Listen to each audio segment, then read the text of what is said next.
Hello students, आज इस video में हम सीबीएसई का official sample question paper mathematics standard का सेक्शन सी डिस्कस करेंगे।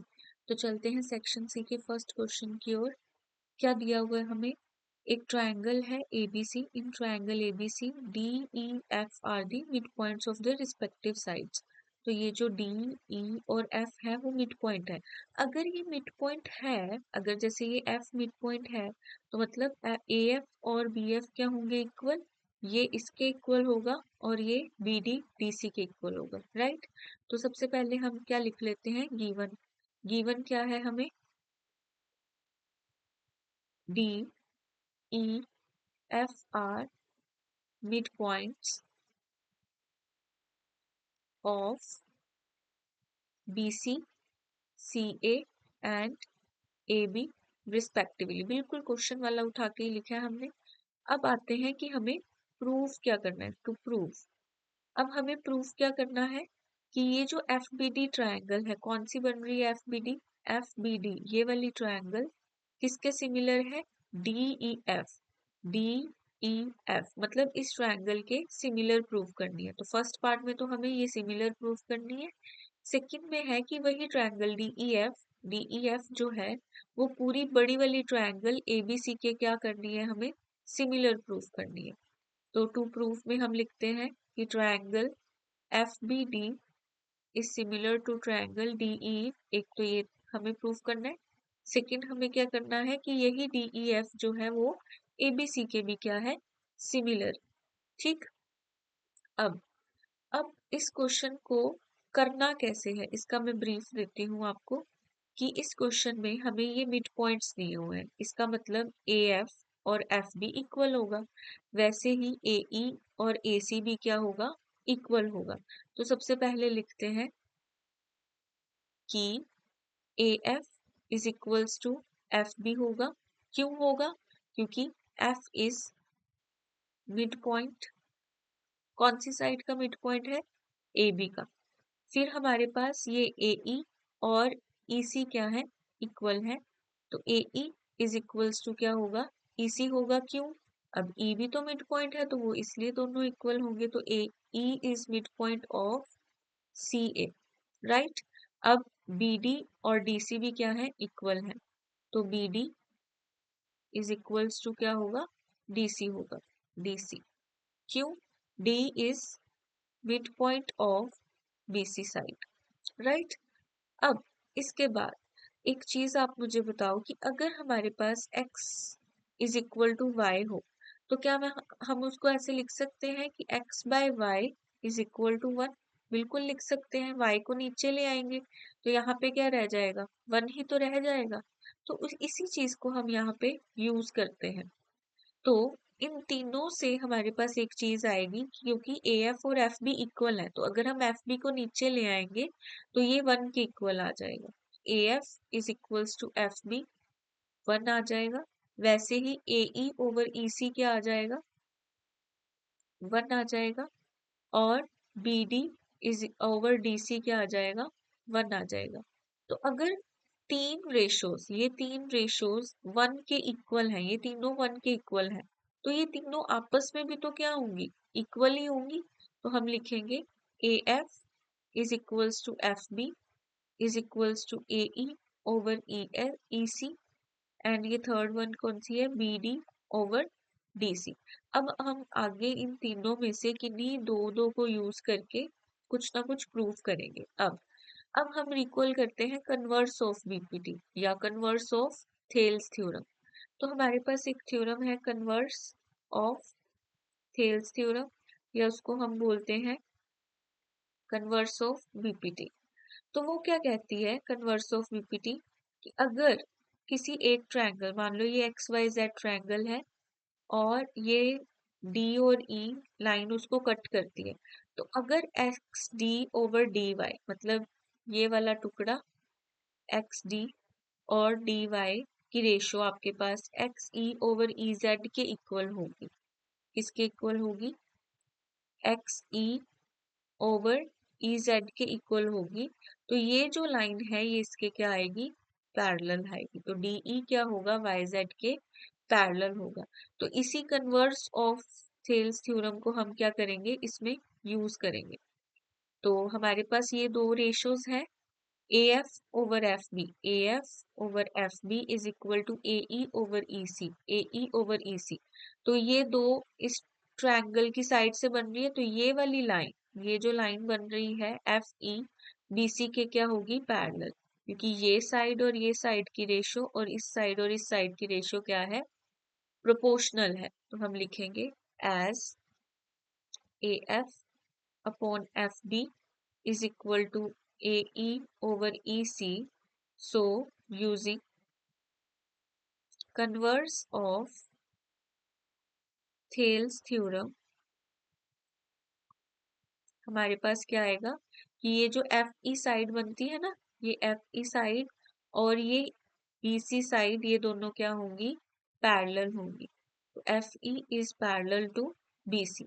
तो ये तो एक चीज आई है अभी हमारे पास। अब इसके बाद जो हमारे पास ये जो दो है, AE over EC, AE over EC, BD over DC, BD over DC, तो ये ऐसे बन रही है। तो ये दो लाइंस क्या होंगी, ये दोनों भी पैरेलल होंगी। तो सिमिलरली हम क्या लिखेंगे, एज लास्ट वाली टू जो है AE over EC is equals to BD over DC।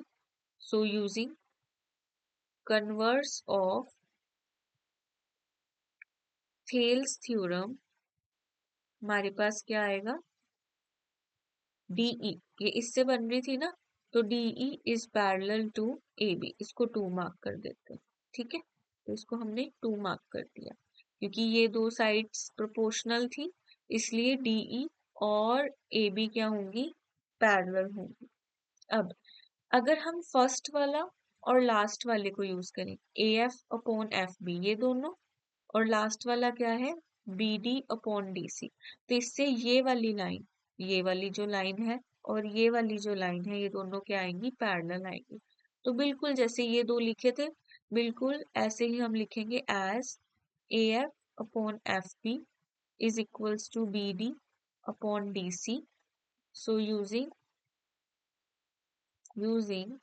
converse of BPT या थेल्स थ्योरम हमारे पास क्या आएगा, FD is parallel to AC। ये देखो ना, ये दो साइड्स प्रोपोर्शनल है, तो FD is parallel to AC आएगा। ठीक है, इसको हम 3rd नंबर मार्क कर देते हैं। अब आप ध्यान से देखना, अब ये वाली लाइन FE हमारे पास पैरेलल आ चुकी है इसके, और ये जो ED है वो पूरी AB के पैरेलल है। ये वाली ED इस पूरी लाइन AB के पैरेलल है। तो क्या ऐसा भी होगा, ED इसके पैरेलल भी होगी, इस छोटे से टुकड़े के पैरेलल। देखो एक ये दो लाइंस है, ये एक दूसरे के पैरेलल है, ये एक दूसरे के क्या है, पैरेलल है। अगर इस लाइन को मैं यहाँ तक तोड़ दूं, ये वाली लाइन को यहाँ तक तोड़ दूं, तो ये दोनों लाइंस अभी भी क्या रहेंगी, पैरेलल ही रहेंगी। तो ये जो ED है और ये जो FB है, ये एक दूसरे के क्या है, पैरेलल। ये सिमिलरली ये जो FE है और ये जो BD है, ये भी क्या है, पैरेलल। तो अगर आप ध्यान से देखो तो ये क्या बन जाएगा, पैरेललोग्राम बन जाएगा हमारे पास। ठीक है, तो इसके बाद हम लिखेंगे फ्रॉम 1 एंड 2। अब 1 एंड 2 से हमारे पास क्या मिलेगा, 1 बोल रहा है कि FE जो है वो BC के पैरेलल है, FE जो है वो BC के पैरेलल है। और 2 क्या बोल रहा है हमारे पास, ये जो DE है वो AB के पैरेलल है, मतलब इस पूरे के भी पैरेलल है। तो हम लिखेंगे from 1 and 2 FEBD is a parallelogram. ठीक है, अब अगर ये पैरेललोग्राम है तो सिमिलरली हमारे पास फ्रॉम 2 एंड 3 भी तो कुछ आएगा। ये 2 और ये 3 लिख देखो, सेकंड वाले में क्या बोलते हैं, DE AB के पैरेलल है, DE AB के पैरेलल है, मतलब ये इसके पैरेलल है। और 3 में क्या बोलते हैं कि FD जो है वो किसके पैरेलल है, AC के पैरेलल है। ठीक, तो मतलब ये वाली लाइन और ये वाली लाइन क्या आएंगी, पैरेलल। और ये FE और DC हमें किससे मिलेगा, फर्स्ट वाले से मिलेगा। तो यहाँ पे हम फर्स्ट कर देंगे फ्रॉम 1 एंड 3 हमारे पास ये जो फिगर बनती है ना, ये वाली FDCE, ये भी क्या होगी, पैरेललोग्राम होगी। तो from one and three FECD is a parallelogram. ठीक है। अब इतना करने के बाद अब हम देखते हैं कि जो हमें वो ट्रायंगल्स दी थी उनका कुछ हो पा रहा है या नहीं हो रहा पा रहा। अब ये पूरी फिगर, एक ये वाली पूरी फिगर क्या है, पैरेललोग्राम है ये वाला। ठीक है। तो ये एंगल और ये एंगल इक्वल होगा। क्यों इक्वल होगा? क्योंकि ये लाइन इसके पैरेलल है, तो ये Z बन रहा है, यहाँ पे ये Z बन रहा है। तो Z के अंदर वाले एंगल्स ऑल्टरनेट इंटीरियर एंगल्स बनेंगे ना, तो ये एंगल और ये एंगल क्या हो जाएगा, इक्वल हो जाएगा। ठीक है। अब ये पूरी फिगर पैरेललोग्राम है ना, तो ये angle, angle B, angle E के भी इक्वल होगा। हम इसको एंगल्स को नेम दे देते हैं। ये है एंगल 1, ये है एंगल 2, ये है एंगल 3 और ये है एंगल 4। तो अब हम लिखेंगे, यहाँ पे लिख देती हूँ गिवन टू प्रूफ वाली जगह में। पहले सबसे पहले हम ट्रायंगल्स के क्या लिखेंगे, नेम्स लिखेंगे। In triangle FBD and triangle DEF, angle 1 is equals to angle 2। क्यों? ऑल्टरनेट इंटीरियर एंगल, क्योंकि हम पैरेललोग्राम तो प्रूव कर ही चुके हैं ना, और ये दोनों लाइंस पैरेलल हैं। एंड एंगल 3, पहले हम लिखेंगे एंगल 4, क्योंकि FBD का नाम पहले लिखा है ना, तो उसी के एंगल का नाम पहले लिखना पड़ेगा। Angle 4 is equals to angle 3, opposite angles of parallelogram. ठीक है। तो अब हम लिखेंगे बाय ए क्राइटेरिया या ए प्रॉपर्टी, ये दोनों ट्रायंगल्स क्या हो जाएंगी, कंग्रेंट हो जाएंगी। Triangle FBD is congruent to triangle DEF। ये प्रॉपर्टी होती है ना हमारे पास कि अगर कोई भी दो एंगल्स इक्वल कर दो, दो ट्रायंगल्स के, तो बाय ए क्राइटेरिया दोनों ट्रायंगल्स क्या होंगी, सिमिलर होंगी। ठीक है। अब नेक्स्ट है, हमें क्या प्रूव करना है कि ये यही ट्रायंगल इस ABC ट्रायंगल के क्या है, सिमिलर है। तो अगर आप ध्यान से देखो, ये वाला एंगल 1 और ये एंगल C इक्वल है। क्यों? क्योंकि अभी हमने देखा था ना, ये पैरेललोग्राम है। ठीक है। तो ये वाला एंगल 1 और एंगल C इक्वल है। दूसरी चीज जो भी हमने यूज किया, एंगल 3 और एंगल 4, ये दोनों भी इक्वल है क्योंकि ये पैरेललोग्राम है। ठीक है। तो इसको इरेज करके मैं यहाँ पे लिख रही हूँ,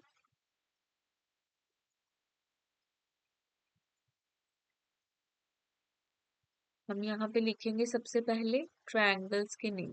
तो in triangle DEF and triangle ABC क्या क्या लिखेंगे हम, एक तो ये वाला एंगल 1, और इसको भी हम कुछ मार्क कर लेते हैं, एंगल 5। तो angle 1 is equals to angle 5, opposite angles of parallelogram, right. फिर हम लिखेंगे एंगल 3 एंड एंगल 4। पहले एंगल 4 लिखेंगे, angle 4 is equals to angle 3, opposite angles of parallelogram. फिर दोबारा से बाय ए क्राइटेरिया हमारे पास क्या है, ये दोनों ट्रायंगल्स सिमिलर हो गई। Triangle DEF is similar to triangle ABC and hence prove. तो इसमें हमने क्या यूज किया, सबसे पहले मिड पॉइंट्स का यूज किया। ये मिड पॉइंट्स थे, तो इन दोनों की रेशो, इन दोनों की रेशो और इन दोनों की रेशो, तीनों की रेशो इक्वल करी, वो 1 की इक्वल ली थी। तो ये हमारे पास तीनों की रेशो इक्वल आ गई। फिर 1 बाय 1 हम दो दो पेयर्स लेके इनको यूज करते गए, तो वहां से हमारे पास ये 3 लाइंस पैरेलल आई। जैसे ही ये 3 लाइंस पैरेलल आई, पहले हमने इसको पैरेललोग्राम प्रूफ किया, फिर हमने इसको पैरेललोग्राम प्रूफ किया। अब जब ये पैरेललोग्राम प्रूफ हो गया, तो एंगल 1 एंगल 2 के इक्वल, एंगल 3 एंगल 4 के इक्वल। ठीक है। तो ए क्राइटेरिया से ये दोनों ट्रायंगल्स कंग्रेंट हो गई। फिर उसके बाद हमने क्या किया, बड़ी ट्रायंगल कंसीडर करी और ये बीच वाली। तो फिर दोबारा से, क्योंकि वो पैरेललोग्राम था, तो एंगल 1 एंगल 5 के equal, opposite angles of parallelogram, angle 3 angle 4 के equal, opposite angles of parallelogram. तो अगेन बाय ए क्राइटेरिया दोनों ट्रायंगल्स क्या होंगी, कंग्रेंट होगी। ओके। तो हमारा प्रूफ यहाँ पे खत्म हो गया। नेक्स्ट क्वेश्चन ऊपर वाले क्वेश्चन का बी पार्ट है, मतलब चॉइस दी गई है आपको। तो करते हैं स्टार्ट। नेक्स्ट क्वेश्चन में क्या है, फिर से एक एबीसी ट्रायंगल है, ये एक ABC triangle. P and Q इसमें क्या दे रखे हैं, mid point. P and Q यहाँ पे कोई भी पॉइंट्स दे रखे हैं। And P Q is parallel to B C. तो जैसे जैसे हमें इंफॉर्मेशन मिलती है गिवन की, हम लिखते हैं। तो गिवन हमें एक चीज पता चली कि पी क्यू जो है वो पैरेलल है बीसी के, तो इसको हम यूज कर सकते हैं। नेक्स्ट है कि वो बोल रहे हैं proof that the median AD. ध्यान से देखना कि यहाँ पे बोला है proof that the median AD. उन्होंने मेंशन कर दिया कि एडी क्या है, मीडियन है। मतलब ये भी हमारे किस में जाएगा, गिवन में जाएगा कि एडी इज मीडियन। किसको मीडियन है, बीसी को, टू बीसी। इसका मतलब तो यही हुआ ना कि अगर एडी मीडियन है तो ये बीडी और डीसी क्या होंगे, इक्वल होंगे। तो इसको भी हम आगे कहीं पे यूज कर सकते हैं। ठीक। अब हमें प्रूफ क्या करना है कि proof that the median AD, ये जो एडी लाइन आ रही है मीडियन है ऑन बीसी, बीसी पे मीडियन है, ये बाइसेक्ट करता है पीक्यू को। ये जो लाइन आ रही है ये वाली एडी, इस लाइन पीक्यू को बाइसेक्ट करते हैं, मतलब इसको और इसको इक्वल टुकड़ों में बांटती है। ठीक है। तो बेसिकली हमें पी आर और आर क्यू को क्या करना है, इक्वल प्रूफ करना है। तो हम अपने टू प्रूफ में क्या लिखेंगे, to proof P R is equals to R Q. ठीक है। अब एक छोटी सी चीज देखते हैं यहाँ पे कि अगर ये पी क्यू पूरी लाइन बीसी के पैरेलल है, ये वाली पी क्यू बीसी के पैरेलल है, तो उसके छोटे टुकड़े भी तो एक दूसरे के पैरेलल होंगे ना। देखो ये एक छोटी लाइन एक बड़ी लाइन के पैरेलल है, तो क्या ये वाली छोटी लाइन इतने टुकड़े के पैरेलल नहीं होगी, बिल्कुल होगी। अब हम क्या करेंगे, ये वाली ट्रायंगल, बड़ी वाली ट्रायंगल मैं एक बार ड्रॉ कर देती हूँ आपको। ये एक ट्रायंगल है हमारे पास ए बी डी, और दूसरी ट्रायंगल है हमारे पास ए पी आर। तो ये पी क्यू जो है हमारे पास, अगर इसके पैरेलल है तो ये पी आर भी तो बी डी के पैरेलल होगा। तो हम अपना प्रूफ लिखना स्टार्ट करते हैं। Proof P Q is parallel to B D, तो पी आर भी क्या होगा, बीडी के क्या होगा, पैरेलल। यहाँ पे बीसी के पैरेलल है। तो अगर ये दोनों लाइंस पैरेलल हैं, ये वाली लाइन और ये वाली लाइन पैरेलल है, तो क्या हम कह सकते हैं कि ये एंगल और ये एंगल इक्वल होंगे। क्यों, ऐसे दो एंगल्स, ऐसी दो लाइंस अगर कोई पैरेलल है और कोई ट्रांसवर्सल उनको कट करती है, तो इस लाइन के ऊपर वाला एंगल और इस लाइन के ऊपर वाला एंगल इक्वल होता है बाय यूजिंग कॉरेस्पॉन्डिंग एंगल। तो हम इसको मार्क कर देते हैं एंगल 1 एंगल 2। ठीक है, तो ये दोनों इक्वल होंगे। ठीक है। सिमिलरली ये एंगल 3, ये वाला ऊपर वाला एंगल 3 और ये एंगल 4 भी इक्वल होंगे, वही सेम प्रॉपर्टी कॉरेस्पॉन्डिंग एंगल। तो इसको मैंने एंगल 2 मार्क किया है, इसको एंगल 1, इसको एंगल 3 और इसको एंगल 4। तो ये दोनों ट्रायंगल्स क्या हो जाएंगी, सिमिलर हो जाएंगी। तो in triangle APR and triangle ABD, angle 1 is equals to angle 2। क्यों, कॉरेस्पॉन्डिंग एंगल्स। सिमिलरली एंगल 3 भी किसके इक्वल होगा, एंगल 4 के इक्वल, सेम रीजन के कारण। तो using AA criteria, triangle APR is similar to triangle ABD।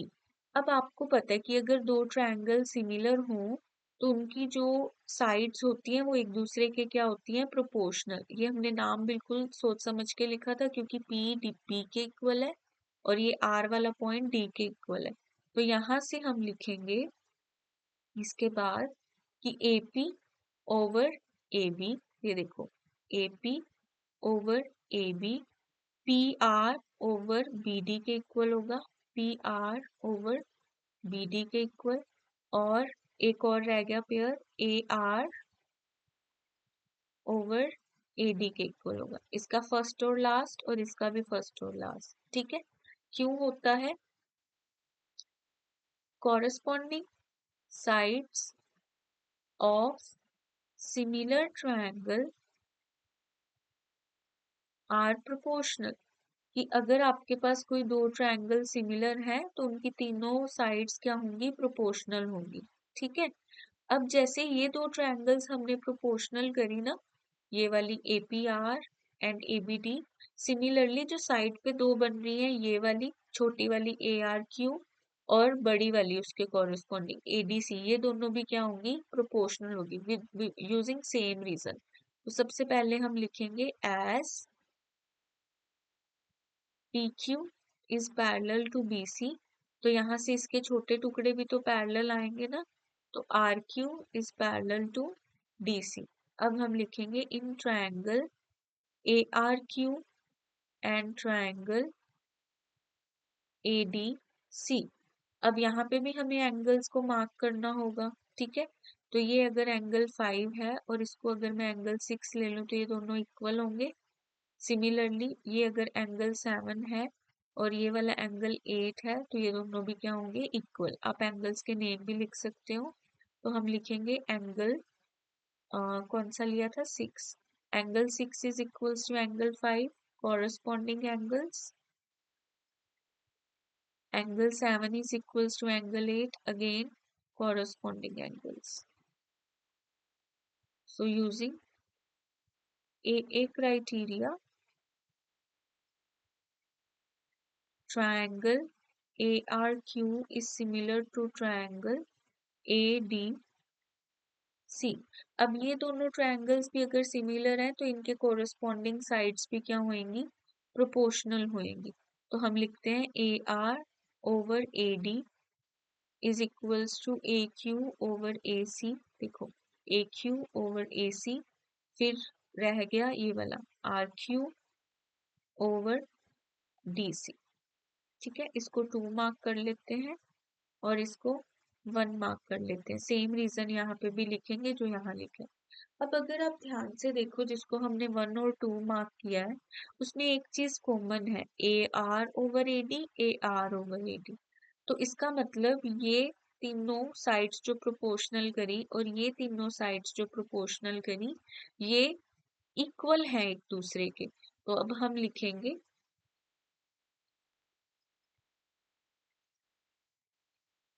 From 1 and 2 AP over PB is equals to PR over BD is equals to, इसकी भी जो दो ये वाली है वो इक्वल आएंगी, AQ over AC is equals to RQ over DC। हमें क्या प्रूफ करना था वो देखते हैं पहले, फिर इनमें से चूज करेंगे कि कौन सी दो लेनी है हमें। तो हमें प्रूफ करना था कि PR और RQ इक्वल होने चाहिए। अब अगर आप ध्यान से देखो, PR इसमें आ रहा है और RQ इसमें आ रहा है, तो बेसिकली हमें ये दोनों ही उठानी चाहिए जिससे कि हमारा जो हमने प्रूफ करना है वो प्रूफ हो सके। ठीक है, तो यहाँ से हम क्या उठाएंगे, एक तो ये वाला रेशो उठाएंगे और एक ये वाला रेशो उठाएंगे। तो इसका मतलब PR over BD is equals to RQ over DC। अब हमने लिखा था गिवन में कि ये BD और DC क्या है, इक्वल है, तो इनको हम यहीं पे कट कर सकते हैं। तो यहाँ से PR इज इक्वल टू क्या आ जाएगा, RQ आ जाएगा। तो अगर PR इज इक्वल, ये था ना PR, नहीं PQ, और बीच में से R था, अगर PR is equal to RQ आ गया तो इसका मतलब क्या है कि PQ is bisected, PQ is bisected by, bisect हो रही है ना इक्वल टुकड़ों में, किससे, ये जो लाइन इधर से आ रही थी AD से, तो PQ is bisected bye AD and hence proof. Okay, तो इस क्वेश्चन, इस पर्टिकुलर क्वेश्चन में हमने क्या यूज किया है, ट्रायंगल्स को सिमिलर करके उनकी ये वाली प्रॉपर्टी को यूज किया कि उनकी साइड्स क्या होती हैं, प्रोपोर्शनल होती हैं। ठीक है, तो अब जब हमने वो यूज किया तो हमारा प्रूफ हो गया। Next question is 27, the sum of two numbers is 18 and the number of the sum of two numbers is 18 and the sum of their reciprocal is 9/40, तो हमें दो नंबर्स दिए हैं जिनका सम क्या है 18 है। तो हम अगर लेट कर लें, let the numbers be x and 18 minus x। अगर एक नंबर x है तो दूसरा अपने आप 18 माइनस x होगा। मैं बताती हूँ कैसे। देखो, दो नंबर्स हैं, मान लो x और y, उन दोनों का सम 18 है। अगर एक x है ना, तो दूसरा ये y की वैल्यू मुझे x की फॉर्म में निकालनी है, तो ये x उस तरफ जाके माइनस का हो जाएगा ना, तो वो 18 माइनस x हो जाएगा। अब नेक्स्ट में वो बोल रहे हैं कि उनका जो सम ऑफ देयर रेसिप्रोकल है वो 9/40 है, मतलब अब हमें इनका रेसिप्रोकल लेना है। According to question 1/x plus 1/18 minus x is equals to 9/40। अब हम यहाँ पे क्या लेंगे, एलसीएम लेंगे। एलसीएम जब भी आपके पास कोई ऐसे नंबर्स हो ना, तो जस्ट आप क्या किया करो, एक तरह से क्रॉस मल्टीप्लाई काइंड ऑफ कर दिया करो, कि इन दोनों को नीचे डिनोमिनेटर में कर दिया, 18 माइनस एक्स इधर जाएगा और x इधर जाएगा। ठीक है, तो x इंटू 18 माइनस एक्स, अब 18 माइनस एक्स ऊपर जाएगा, plus x is equals to 9/40। अब ये x से x क्या हो जाएगा, कट। अब फिर से क्रॉस मल्टीप्लाई कर देते हैं, तो 18 into 40 is equal to 9 into x into 18 minus x. अब आपको ना यहाँ पे ध्यान से करना है कि जितना आप सिंपल बना सकते हो अपने क्वेश्चन को बनाना है। तो ये तीनों चीजें इधर मल्टीप्लाई में, ये भी मल्टीप्लाई में, तो इन दोनों को हम कट कर सकते हैं। 9 1 जार 9 और 9 2 जार 18, तो 2 इंटू 40 रह जाएगा 80। इस x को इसके साथ करेंगे तो 18x, और इस x को इसके साथ करेंगे तो माइनस एक्स स्क्वायर। अब इसको और इसको उठा के दूसरी तरफ ले जाओ, ये माइनस का है ना एक्स स्क्वायर, उस तरफ जाके पॉजिटिव हो जाएगा। ये पॉजिटिव क्या, तो इधर आके नेगेटिव, और ये तो पहले से ही बैठा तो पॉजिटिव। अब ये मुझे तो फैक्टर्स भी दिख गए इसके, बहुत इजी है। देखो, हमें प्रोडक्ट क्या चाहिए, अब हम इसको स्प्लिटिंग द मिडल टर्म से करेंगे ना, x square minus 18x plus 80 is equal to 0। अब हमें प्रोडक्ट क्या चाहिए इन दोनों का, 80, और सम क्या चाहिए, -18। तो अगर हम 10 और 8 को यूज कर लें तो हो जाएगा हमारा काम। 10 8 जार 80 होता है, और 10 प्लस 8 क्या होता है, 18 होता है। तो हम -18 है ना, तो उसको हम क्या लिखेंगे, -10x माइनस 8x प्लस 80। इन दोनों में से x कॉमन आएगा और इन दोनों में से -8। अब यहाँ पे ध्यान से करना, अगर माइनस कॉमन निकालेंगे तो यहाँ पे भी माइनस लग जाएगा। तो फैक्टर्स क्या बन गए, x minus 8, x minus 10 is equals to 0, x equals to 8 and x equals to 10। Last पे हम क्या लिखेंगे, टू नंबर्स आर 8 एंड 10, कि जिनका सम तो 18 है और उनके रेसिप्रोकल्स का सम ये बनेगा। तो वो दो नंबर्स कौन से होंगे, 8 एंड 10 होंगे। Okay, so the next question is,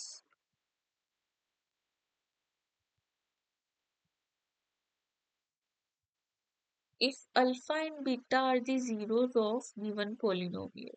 तो हमें क्या दिया हुआ है कि एक पॉलिनोमियल है 6x square minus 5x plus 1, इसकी अल्फा बीटा क्या है, जीरोस है। तो सबसे पहले हम लिखते हैं ये वाला polynomial 6x square minus 5x plus 1, alpha beta are the zeros. ठीक है, तो जब भी ऐसा क्वेश्चन आ जाए तो सबसे पहले तो अल्फा प्लस बीटा लिख देना है, और अल्फा इंटू बीटा, मतलब product of zeros and sum of zeros. अब अल्फा प्लस बीटा क्या होगा, minus coefficient of x upon coefficient of x square, और ये क्या होगा, constant term divided by coefficient of x square. तो कोफिशिएंट ऑफ एक्स क्या है, -5, तो माइनस ऑफ -5 डिवाइडेड बाय 6, तो ये आ जाएगा 5/6। कांस्टेंट टर्म क्या है, 1, तो 1/6। ठीक है, अब हमें क्या करना है, we have to form a quadratic polynomial जिसकी जीरोस क्या हो, अल्फा स्क्वायर बीटा स्क्वायर। यहाँ पे हम लिखेंगे new polynomial having zeros alpha square beta square.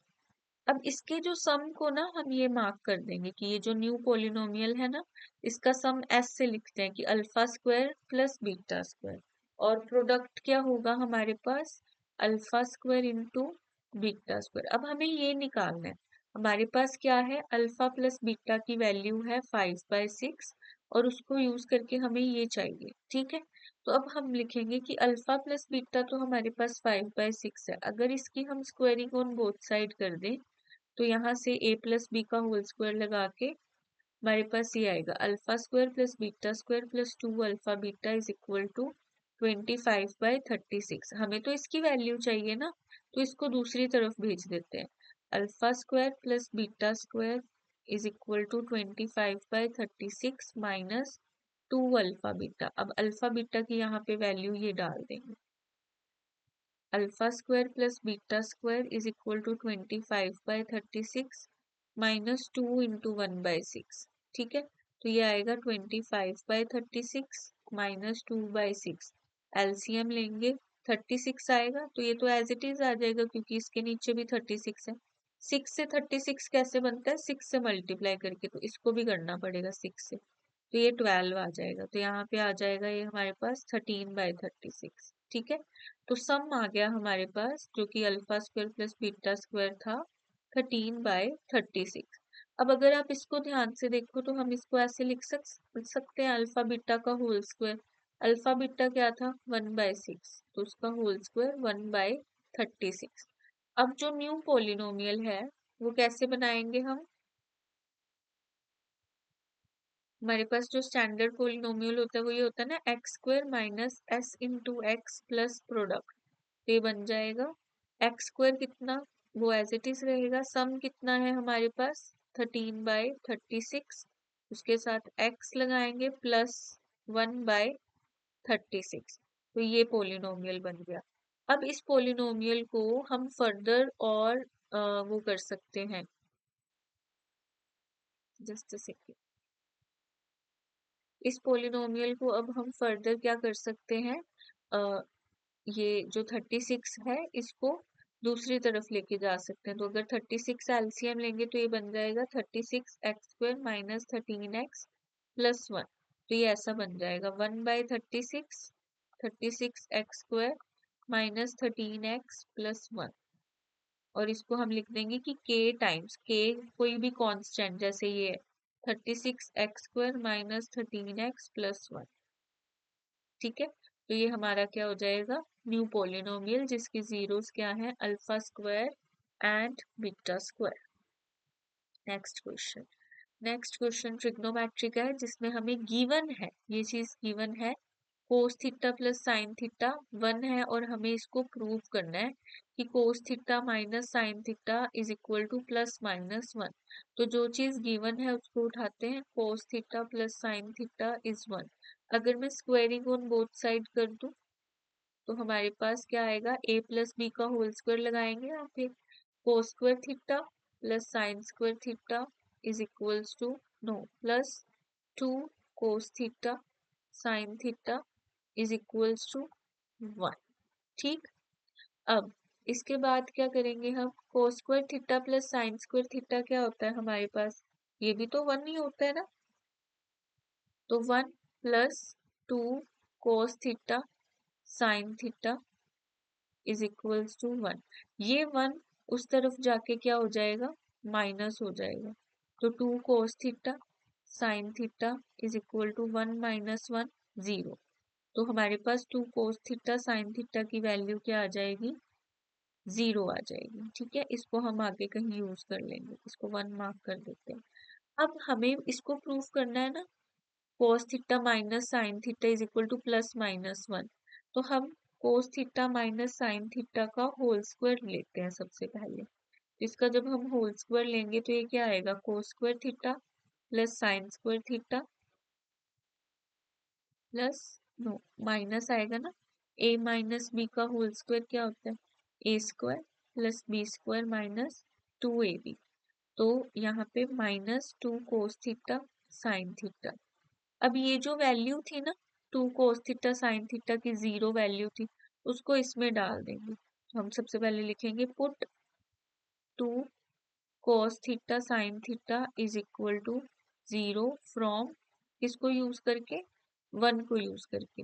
तो ये जो cos theta minus sine theta का होल स्क्वायर है, ये किसके इक्वल आ जाएगा, ये cos square plus sine square क्या होता है 1 प्लस नो माइनस 0, तो ये 1 के इक्वल ही आ गया।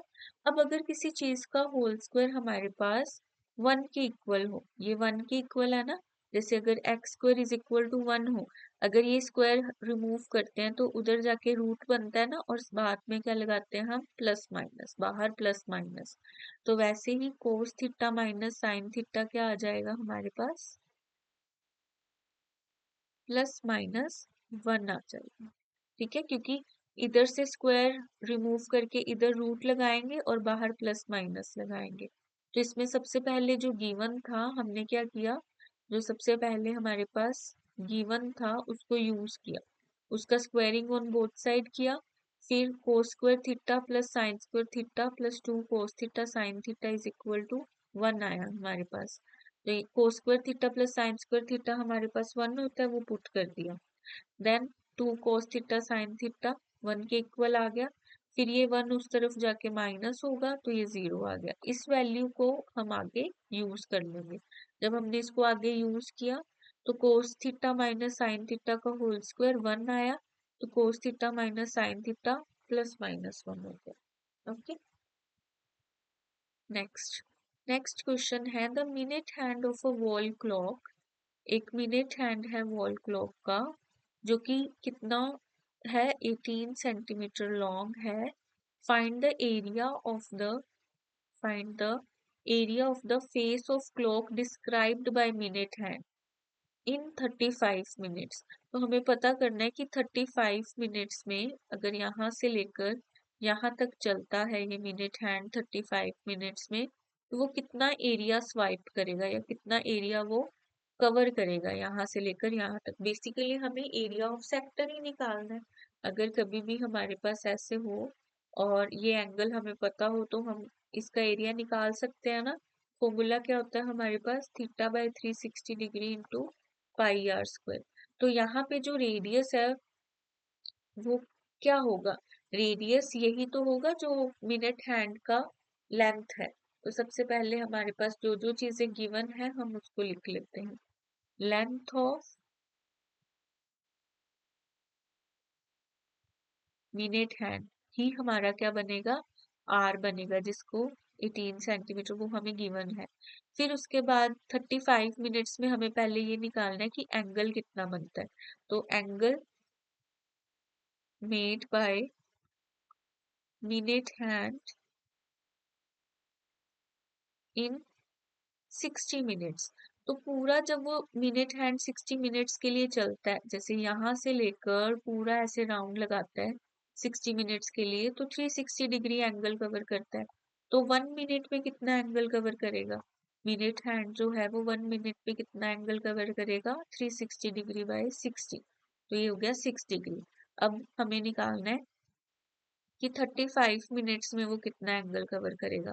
तो 35 इंटू 6 ये कितना आएगा हमारे पास, 0, 18 एंड 210 डिग्री। तो हमारे पास बेसिकली यहाँ पे क्या आ गया, थीटा आ गया कि एंगल कितना कवर होता है। अब हम लिखेंगे area covered by minute hand in 35 minutes. तो कितना होगा, बस हमें सेक्टर एरिया ऑफ सेक्टर का फॉर्मूला लगाना है, theta by 360 degree into pi are square. और पाई की वैल्यू हमें पता है ना, 22/7 यूज करनी है हमें। 360 डिग्री 22/7 और रेडियस कितना है हमारे पास, 18। तो 7 गोज टू 1 और ये 30 पे कट हो जाएगा, 0 से 0, 3 गोज टू 1 और ये 12, 6 2s are 12, 6 3s are 18, 2 1 पे और ये 11 पे। तो हमारे पास क्या आएगा, 11 इंटू 3 इंटू 18, 18 इंटू 3 होता है हमारे पास 54 और ये आ जाएगा 594, क्योंकि सेंटीमीटर था ना हमारे पास, ये सेंटीमीटर था, तो एरिया आएगा सेंटीमीटर स्क्वायर। तो ये हमारा फाइनल आंसर हो जाएगा। बहुत इजी था, एरिया ऑफ सेक्टर का फॉर्मूला ही लगाना था।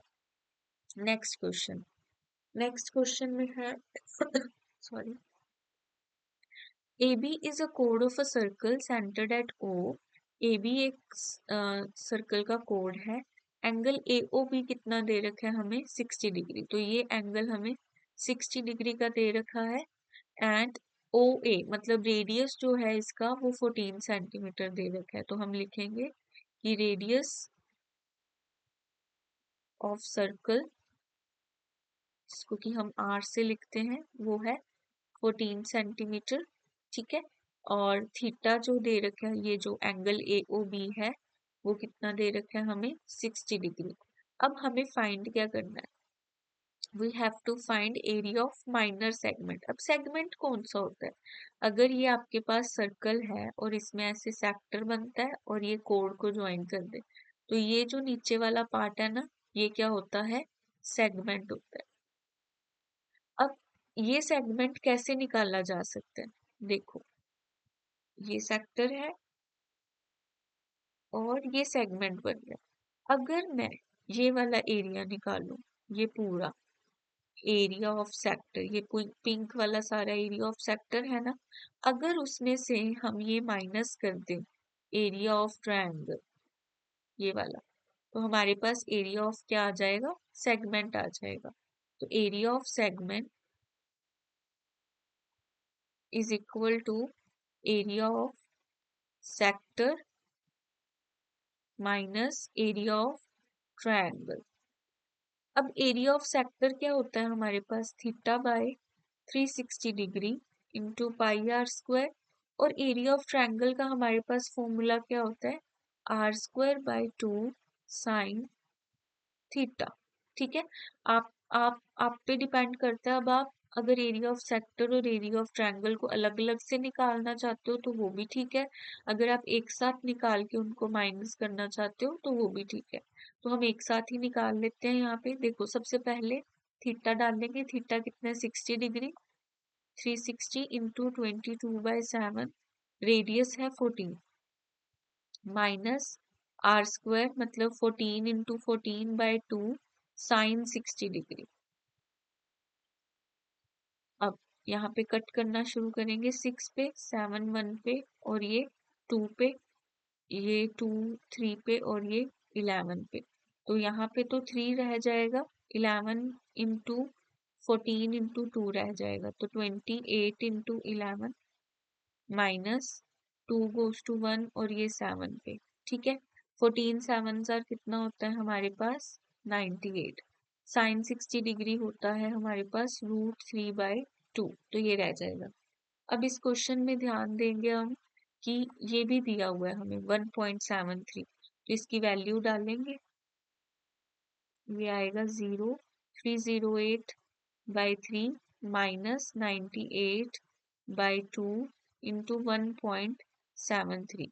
अब जब आप इसको सॉल्व करोगे तो आपके पास कितना आंसर आ जाएगा इसका, 17.89 सेंटीमीटर स्क्वायर। ठीक है, तो ये फाइनल आंसर हो जाएगा। इजी था, एरिया ऑफ सेक्टर में से एरिया ऑफ ट्रायंगल माइनस करो तो आपको एरिया ऑफ सेगमेंट मिल जाएगा। नेक्स्ट मोस्ट इम्पॉर्टेंट क्वेश्चन, और हर बार आता है, कभी √3 दे देते हैं, कभी √5, तो कभी √2। ठीक है, तो इसका प्रूफ कैसे करेंगे, तो सबसे पहले हम लेट कर लेंगे, लेट √3 बी रैशनल। अब अगर कोई भी रैशनल नंबर है तो उसको हम कैसे लिख सकते हैं, P/Q की फॉर्म में लिख सकते हैं, जहाँ पे P और Q क्या होते हैं, इंटीजर्स होते हैं। ये तो ठीक है, इंटीजर्स होते हैं। और दूसरी बात, ये जो Q होता है वो नॉट इक्वल टू 0 होता है। And the most important thing जो आपको पक्का लिख के आनी है, कि ये जो HCF होगा ना P और Q का, ये जो PQ लेते हैं इनका HCF क्या है, 1 है। अब हम करते हैं squaring on both side, squaring on both side, तो √3 का square is equal to P² by Q²। तो √3 का स्क्वायर क्या होता है, देखो √3 को √3 से मल्टीप्लाई करेंगे तो 3 आएगा ना। तो 3 is equal to P square by Q square. Q square ऊपर ले जाओ और 3 नीचे ले आओ, तो Q square is equal to P square by 3। ठीक है। अब अभी हमने देखा था कि Q and P are integers, मतलब ये इंटीजर है। दो चीजों को डिवाइड करके अगर आपके पास इंटीजर आ रहा है, जैसे 6 और 2 को डिवाइड करो 3 आता है, 12 और 4 को डिवाइड करो 3 आता है, ठीक है। 16 और 4 को डिवाइड करो 4। ये कब होता है, जब ये वाला पूरा, ये ऊपर वाला नंबर, ये जो पी स्क्वायर है, ये इससे क्या हो रहा है, डिविजिबल हो रहा है ना। तो तभी ये एक इंटीजर होगा। इसका मतलब ये जो पी स्क्वायर है वो क्या है, इज डिविजिबल बाय 3। अब अगर कभी भी कोई ऐसा नंबर है, मतलब जिन दो चीजों का HCF 1 और किसी का स्क्वायर जो है वो किसी प्राइम नंबर से डिवाइड होता है, तो वो खुद नंबर, मतलब अगर पी स्क्वायर 3 से डिवाइड हो रहा है तो पी भी क्या होगा, 3 से डिवाइड होगा। तो P is also divisible by 3। अब जैसे अभी हमने एग्जाम्पल देखी थी कि 6/2 आंसर देता है 3। ये क्यों देता है, क्योंकि 6 को हम लिख सकते हैं 2 × 3, है ना। तो तभी वो 2 के साथ 2 कट हो रहा है। जैसे अभी हमने देखा 16/4 आंसर देता है 4। क्यों, क्योंकि 16 को हम लिख सकते हैं 4 × 4, तभी वो 4 के साथ 4 कट हो रहा है। तो वैसे ही अगर P 3 के साथ डिवाइड हो रहा है तो उसको भी तो हम ऐसे लिख सकते हैं, जैसे इसको 2 × 3 लिखा, क्योंकि वो 2 के साथ डिवाइड हो रहा था, मतलब 2k जैसा नंबर, ये 4k जैसा नंबर। अगर p जो है वो 3 से डिवाइड होता है तो हम लिख सकते हैं p is equal to some 3k, और k भी क्या है, k इज एनी इंटीजर। ठीक है। अब इसको 1 मार्क करो, पुट कर दो वैल्यू, ये वाली put p is equal to 3k in 1। जब हम 1 में पुट करेंगे इसको तो क्यू स्क्वायर किसके इक्वल आ जाएगा, 3k का होल स्क्वायर डिवाइडेड बाय 3। तो ये आ जाएगा 9k² बाय 3। 3 1 पे, ये 3 पे, तो क्यू स्क्वायर आ गया 3k²। तो 3 नीचे चला जाएगा, क्यू² by 3 is equal to k²। अभी ये सेम वैसा ही बिहेव कर रहा है जैसे p बिहेव कर रहा था, कि p² बाय 3 हमें एक इंटीजर आंसर दे रहा है ना। तो क्यू² बाय 3 भी अगर एक इंटीजर आंसर दे रहा है तो इसका मतलब क्यू² इज डिविजिबल बाय 3। इसका मतलब q is also divisible by 3।